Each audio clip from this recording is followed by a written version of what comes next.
Break के बाद आप सभी का बहुत स्वागत है। हाथरस में जिस तरह की घटना हुई है उसने ये साफ कर दिया है कि गरीब के जान की कोई कीमत नहीं है। हाथरस भगदड़ पर ये बड़ी अपडेट आपको दे रहे हैं। सत्संग भगदड़ में अब तक 116 लोगों की मौत हो चुकी है और कई लोग घायल हैं। घायलों की संख्या असंख्य है। 109 मृतकों की अभी तक पहचान हुई है, 7 मृतकों की पहचान की जा रही है। तो हाथरस में बड़ा हादसा हुआ है और इस हादसे की तस्वीर देखकर आपकी रूह कांप जाएगी, आपका हृदय जो है, आपका कलेजा फट जाएगा। जिस तरह की भयावह वहां पर तस्वीर है, लोग रो रहे हैं, बिलख रहे हैं, अपनों के लिए तड़प रहे हैं कि अपने मिल जाए, भले मृत अवस्था में मिले लेकिन अपने मिल जाए। घायलों को लेकर लोग अस्पतालों में भाग रहे हैं, अपनों की तलाश के लिए दर दर भटक रहे हैं और इसमें बड़ी नाकामी प्रशासन की। अगर प्रशासन ने सही समय पर सही इंतजामात किए होते तो शायद आज ये इतनी बड़ी घटना ना होती और इतना बड़ा हादसा हम आपको बता ना रहे होते।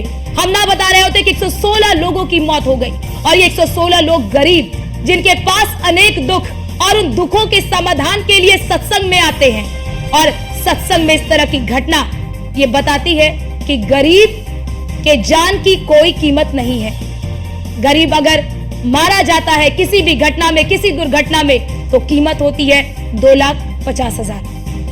गरीब की कीमत, गरीब के जान की कीमत इससे ज्यादा कुछ नहीं होती।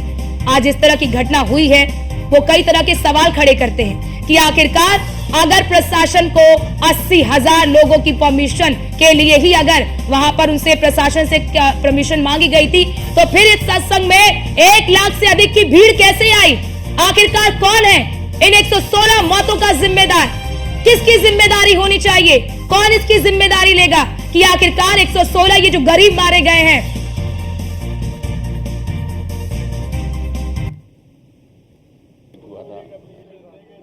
डिस्ट्रिक्ट हॉस्पिटल में हेमलता, वो ठीक है, खतरे से बाहर है और इस समय प्रयास यही है कि शीघ्र इन बॉडी को पोस्टमार्टम करके हम लोग इनके आवास में भेज पाए।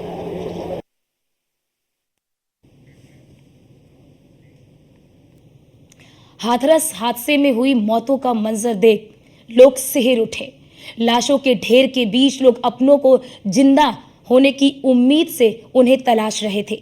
अस्पताल के अंदर और पोस्टमार्टम हाउस के बाहर मची चीख पुकार किसी का भी कलेजा कपा देने वाली थी। लेकिन सवाल ये कि ये हादसा हुआ क्यों और इसके लिए क्या क्या नहीं किया गया। हाथरस का वो दर्दनाक हादसा जो कहीं ना कहीं हृदय कचोट देगा, वो रूह कपा देने वाला हादसा, जहां लोग तो सत्संग को सुनने के लिए गए थे लेकिन वहां से लौट ना सके। ना जाने कितने आज परिजन ऐसे हैं जिनके घर के चूल्हे नहीं जले। 122 परिवार, वो परिवार जो पूरी तरीके से मातम में परसा हुआ है। और यकीनन सवाल उठ रहा है कि आखिर एक किसी की लापरवाही के चलते आज हाथरस में जो हादसा घटित हुआ, वो यकीनन इसको लेकर के कहीं ना कहीं ये चीज़ें भी नजर आई और सवाल खड़े करती हैं कि आखिर आला अधिकारियों की गलती के चलते, प्रशासन की गलती के चलते आज इतने लोगों की जानें चली गई हैं। दरअसल ये पूरे मामले की अगर बात करी जाए तो आपको बताते चलें कि जिस तरीके से भोले बाबा के सत्संग को सुनने के लिए लोग पहुंचे थे, वहां पर संख्या इतनी ज़्यादा हो गई, तकरीबन जो संख्या बताई जा रही है वो 51,000 के आसपास की संख्या बताई जा रही है। लेकिन जब उनका काफिला जो है आगे की ओर बढ़ने लगा तो लोग उनके चरण की मिट्टी को सर पे, माथे पे लगाने के लिए जैसे ही झुकते हैं और वहाँ पे भगदड़ मच जाती है कि पीछे से आने वाले लोगों का हुजूम से जो है वहाँ पर भगदड़ मचती है और उसी भगदड़ में बच करके भगदड़ की वजह से लोगों की जानें चली गई हैं। और ये दर्दनाक हादसा जो यकीनन जो रूह कपा रहा है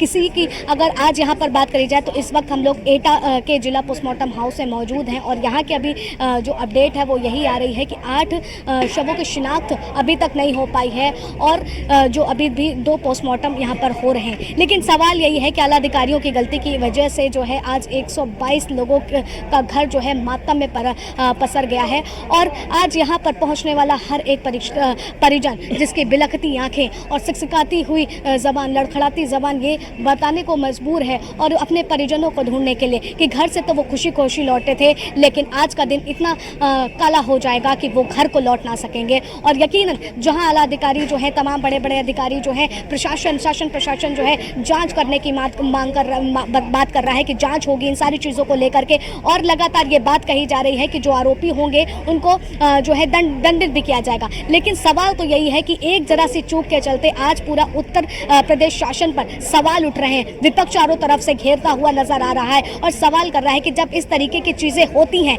सत्संग जैसे कार्यक्रम किए जाते हैं, तो अगर वहां पर पहले से ही व्यवस्थाएं होती तो शायद आज ये जो घटना, जो कि हृदय विदारक घटना है, हृदय को कचोट देने वाली घटना है, वो शायद ना होती। आज जो 122 लोगों के घरों में मातम मचा हुआ है, जिन्होंने अपनों को खोया, जरा सोचे जिन महिलाओं और बच्चे जो हैं, इसमें सबसे ज़्यादा जिनकी मृत्यु हुई है, किसी ने अपनी माँ खोई, किसी ने अपनी बेटी खोई, किसी ने अपना पति खोया, तो किसी ने अपना भाई खोया। इस भगदड़ में ना जाने कितने ऐसे घर हैं जो आज रो रहे हैं, जिनकी रात जो है वो आज पूरी तरीके से काली हो गई है, क्योंकि किसी ने अपने घर का चिराग खोया है, तो ना जाने किसी ने अपनी माँ को खोया। और यकीनन ये जो सवाल हैं वो लगातार बने हुए हैं कि आखिर अगर ये लापरवाही ना हुई होती तो शायद आज ये हादसा ना हुआ होता और इतने लोगों की जान ना जाई जाती। कैमरा पर्सन अवनीश पवार के साथ आस्था तिवारी।